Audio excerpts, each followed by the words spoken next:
Hello, I am so adventurous. Hey everyone, today I'm sewing a zipper pouch made a different way. So the way that I'm making this zipper pouch is going to be pretty similar to the way you would make a zipper pocket in a bag. I've gone ahead and taken two pieces of fabric and put them right sides together. And then I put a box, I drew out a box around this in the center of those two pieces of fabric. And the box is about maybe an inch tall and maybe 3/4 of an inch wide. And so I'm going to be sewing around that box, pivoting at the corners. The two fabrics are right sides together. And as I am sewing around this box and pivoting at the corners, I'm going to sew all the way around it until I get back to the very beginning where I started. And this is really going to be a good way to make this bag. I know the other bag I had a little problem with the zipper ends, but doing it this way, it kind of solves the zipper end issue that I had. So now that I have sewn all the way around that box, what I am going to do is I'm going to cut down the center. I'm going to get a pair of scissors, cut down the center, and then I'm going to put that zipper that I just showed, I'm going to place that into the middle of it. And so what I'm pointing out here is that I'm not going to cut all the way to the very ends. On the corners of this box, I'm going to make little triangular type of snips. And I didn't draw it out. I'm just kind of eyeballing it, making sure that I don't snip into my stitches. So I'm going to do this on both ends of this box where I create a little triangular snips into the corners. And then once I do that, and I've snipped everything, I am going to tuck the lining fabric into that little hole that I've created. And so that's going to do as I turn that lining fabric inside the hole is it's going to cause those to become wrong sides together. And so you're going to be able to see the right side of the outer fabric. And then if I flip it over, you'll be able to see the right side of the lining fabric. But the lining fabric I chose is just a plain color. But anyway, so I'm like now kind of smoothing out the seams, making sure that the puckers aren't terrible. And so I went ahead and ironed that flat. And so now that I've ironed it flat, what I'm going to be doing is I'm going to take my zipper, and that zipper is going to be placed on the back side of that piece right there. And it's going to be placed just like what I'm showing here. And so to make sure that it sticks to the lining fabric, I've got a little double-sided tape that I'm going to be putting on the edges of the zipper. And that's going to hold the zipper in place as I place it onto the fabric. So that's what you're seeing me do here right now is I'm taking it and I'm lining it all the way up, trying to get those two pieces pretty straight. And my zipper is longer than the actual hole that I made in the fabric. And that's to ensure that that I have enough zipper, that I'm not going to come up short. So now I'm going to be peeling off the paper on the two-sided zipper tape, and it's going to give me a little bit of a struggle. But I will eventually get it off. You would figure with these long nails of mine that I would just easily be able to do that, but I still had a little difficulties there. So now I'm going to place the fabric on top of that double-sided zipper tape, or double-sided tape, excuse me. It's not zipper tape. It's just regular old like Dritz tape. And there's my little doggy in the background. But I'm putting that so that the seams are going to line up evenly on both sides. And so I'm just smoothing everything out to make sure that everything looks good. I don't want any puckers. I want to make sure that I do get my zipper head in there when I sew it. So I'm going to sew around this box again, and I'm going to sew the zipper to the fabric now, and I'm going to sew around this box the same way I did when I started out putting the lining and the outer fabric together. So that's what you're going to see me do here now.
Okay, so now that I have finished sewing the zipper into place, as you can see, it works just fine.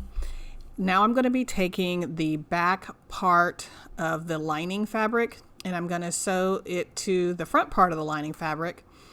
And I'm going to make sure not to sew over the outer fabric. So I'm just making sure that I have the lining fabrics together. And I am going to be sewing over that zipper so that I can make sure that the zipper is closed off on both sides.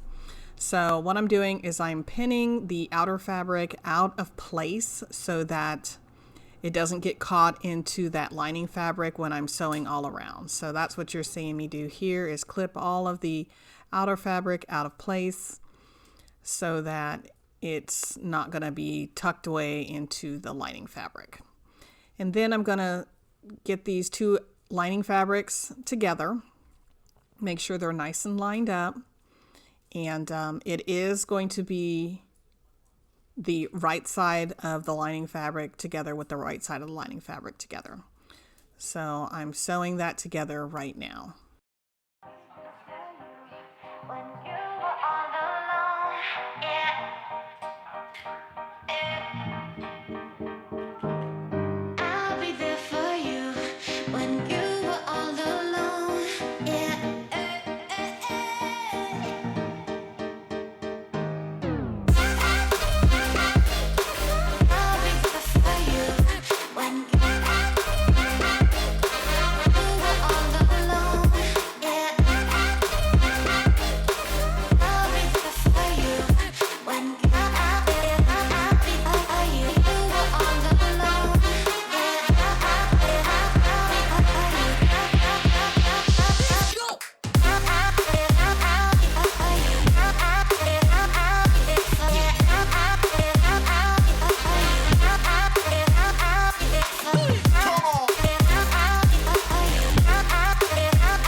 Okay, so what I am doing now is I've finished up sewing the back part of the lining to the front part of the lining. I'm cutting off that extra zipper tape. I don't need it.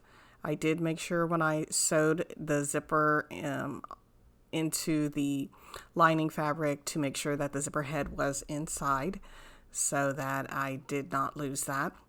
I am also clipping my corners so I can get a nice good point on those corners, and I'm just cutting off some extra seam allowance, getting rid of all my trash. Okay, and so now I'm going to move on to sewing the outer fabric together.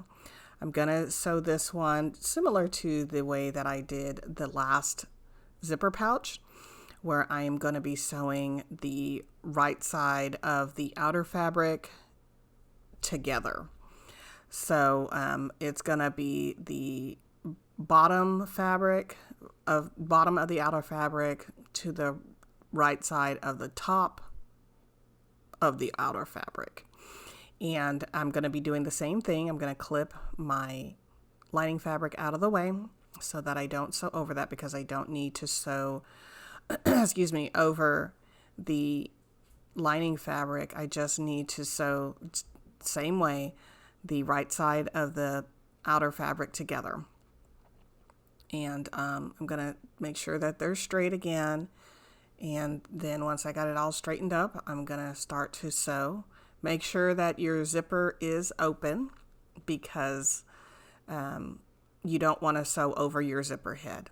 What I'm marking right there is an opening so I can turn the bag out. I didn't have to do that with the lining fabric, but again, I do have to do that with the outer fabric.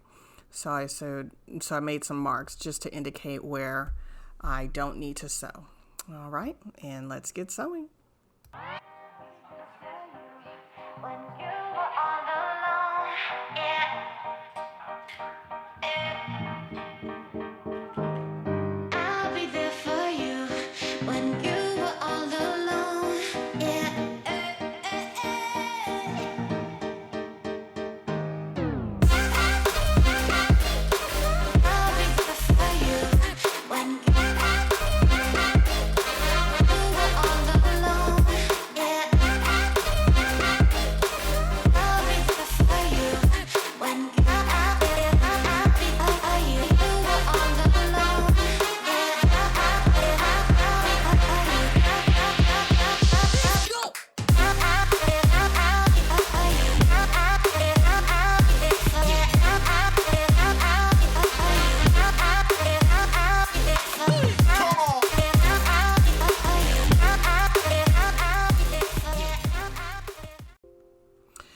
All right, so I have finished sewing all the way around the bag, and I am now going to turn it right side out and through the hole that I left unsewn.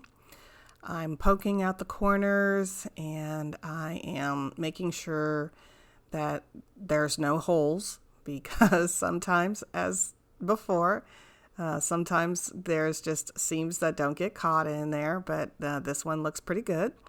Making sure that everything is tucked neatly into the corners and all along the sides. I really like the way this bag came out. I do. The zipper looks great. You know, the last bag I made, the zipper didn't look all that fantastic. I should have put zipper tabs on that last one. But with this way being sewn together, it doesn't require that. And so what I'm doing here is I'm just going to be stitching up that opening that I left so that I could turn the bag through. And it's going to be about 1/8 of a seam allowance on that. And the hole is very minimum. It's maybe about 2.5 inches long. And I'm going to get it stitched closed here. I just want to make sure that I'm getting the seams tucked in really nicely. And clipping away all my extra threads. Again, what I wish I had included on this bag is just a little tab where you could hang it or something, or even a little wrist strap. There's some little puckers around the zipper that I noticed, but those are minimum, and this is for me. I'm not like selling this or anything. And again, it's going to be used to hold, you know, masks and whatever else I'd like to have in there. But that is it, everyone. I hope you enjoyed watching me sew this zipper bag together. And there I am showing that I could, you know, have added a tab on there, but I forgot to do that. So thanks, everyone. I hope you enjoyed my video. Bye-bye now.